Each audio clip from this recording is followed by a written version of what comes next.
Pakistani cricket शायकीन की उम्मीदों और तवक्कुआत में हर 4 साल बाद शिद्दत आ जाती है। जाहिर है इसका सबब वर्ल्ड कप होता है और ये वक्त एक मरतबा फिर वर्ल्ड कप का है।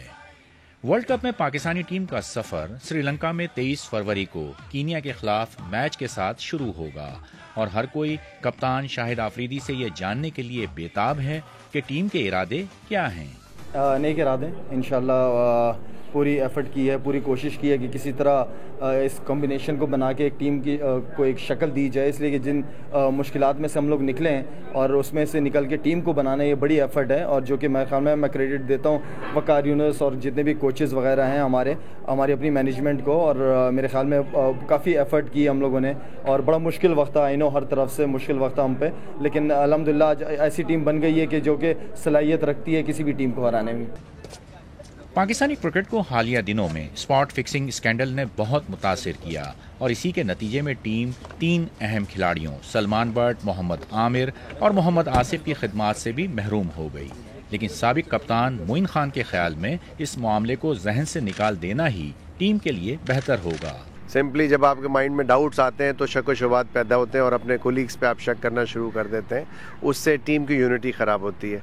Irrespective of everything I think मेरा नहीं ख्याल है कि बीइंग ए प्रोफेशनल किसी प्लेयर को प्रॉब्लम होनी चाहिए या ये चीज़ एक्सक्यूज़ बने पाकिस्तान टीम की परफॉर्मेंस के कि अभी भी उस चीज़ के जो असरात हैं वो टीम में मौजूद है। I think they have learn their lesson, now they are bound to perform and there is no कहना चाहिए कि कोई अब मार्जिन ऑफ एरर नहीं रहा या मार्जिन ऑफ मेकिंग मिस्टेक्स नहीं रहा कि आप अब गलती नहीं कर सकते इस तरह की।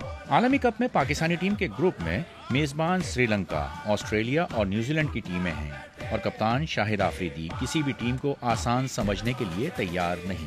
आई नो कि अच्छी टीमें हैं, लेकिन मैं नहीं समझता कि किसी भी टीम को हल्का लिया जाए और मेरा नहीं ख्याल कि लेना चाहिए किसी भी टीम को, इसलिए कि वनडे क्रिकेट में डे पे बहुत डिपेंड करता है और आपकी एफर्ट पे बहुत डिपेंड करता है। जिस तरह की एफर्ट होगी वैसा रिजल्ट होगा। तो मेरे ख्याल में मैं तो नहीं समझता कि एज अ कैप्टन किसी भी टीम के खिलाफ हम रिलैक्स खेलेंगे।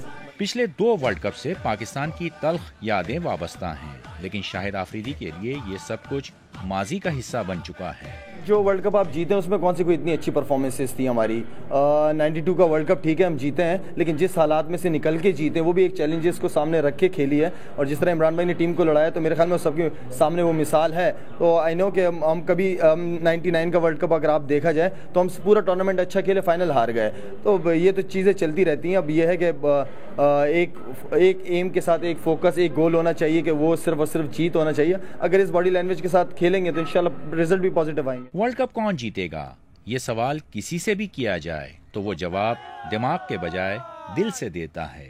मैं ये कहना चाहूँगा कि पाकिस्तान इंशाल्लाह वर्ल्ड कप ये जीत कर आएगी और जिस तरीके से उनकी मेहनत चल रही है जीतेंगे इंशाल्लाह, पाकिस्तान जीतेगा। अब ये कहना चाहूँगा इंशाल्लाह बहुत जल्द जीतेगा पाकिस्तान और एक अच्छे ट्रॉफी के साथ आएगा इंशाल्लाह, वर्ल्ड कप जीत कर आएगा पाकिस्तान। इंशाल्लाह पाकिस्तान जीत के आएगा, हमें खुशी होगी और लोगों को भी खुशी होगी, मुल्क का हमारा नाम रोशन होगा। उम्मीद है पाकिस्तान जीत के आएगा वर्ल्ड कप। ये स्टेडियम शायकीन से खाली, लेकिन पाकिस्तानी शायकीन अब इन स्टेडियम के बजाय उन श्रीलंकन मैदानों के बारे में सोच रहे हैं जहां पाकिस्तानी टीम इन शायकीन की तवक्कुआत पूरा करने जा रही है। अब्दुल रशीद शकूर, BBC, कराची।